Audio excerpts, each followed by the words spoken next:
இந்த படையெடுப்பு மஹமூத் ஆஃப் கஸ்னவியினுடைய படையெடுப்பு பொருளாதாரத்தில் பாரத நாட்டை பின்னடைய செய்த மிக முக்கியமான ஒரு படையெடுப்பு. பின்னடைவு பொருளாதாரத்தில் மட்டும் இல்லை, கலை கலாச்சாரத்துலேயும் மிகப்பெரிய பின்னடைவு ஏற்படும். அவனுடைய வீரர்கள் என்ன பண்ணுவாங்கன்னு சொல்லிட்டு கலைகளெல்லாம் சீர்குலைந்தன. நடனமோ நாட்டியமோ நாடகமோ எதுவுமே நடக்கலை. இதை விட மிக முக்கியமான விஷயம், கலாச்சாரத்தில் மிகப்பெரிய பிரச்சனை வந்தது. அதாவது வழிபாட்டு முறைகள், வாழ்க்கை முறைகள் எதெல்லாம் கையாண்டு வந்தார்களோ அவையெல்லாம் விட வேண்டிய ஒரு சூழ்நிலை.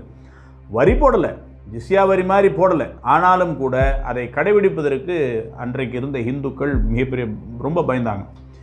மூன்றாவதாக இன்னொரு விஷயம் என்னென்னா, அந்த நேரத்தில் நாம் தெரிந்து கொள்ள வேண்டியது, துரதிருஷ்டவசமாக அன்றைக்கு இருந்த அரசர்கள் இந்த மாதிரி ஒட்டுமொத்தமாக ஒரு வெளியிலிருந்து ஒருவன் வரும்போது ஒன்று சேர்ந்து எதிர்த்து போராட வேண்டும் என்ற சிந்தனை இல்லாமல், நோக்கம் இல்லாமல் இருந்தார்கள்.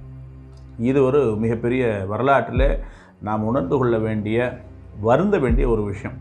அதனால் அதே சமயத்தில் கோவில்களை காக்க வேண்டும் அப்படிங்கிற எண்ணம் நாடு முழுக்க இருந்தது. இது எப்போ எங்கே ஆரம்பித்தாலும் சரி, சோமநாதர் ஆலயத்தை கஜினி கொள்ளையடித்த போதாக இருந்தாலும் சரி, பிற்காலத்தில் மாலிகாப்பூர் மதுரைக்கும் ஸ்ரீரங்கத்துக்கும் வந்தபோது கோவிலை காக்க தங்களுடைய உயிரையும் கொடுப்போம் என்ற சிந்தனை இந்துக்களிடத்தில் இருந்தது.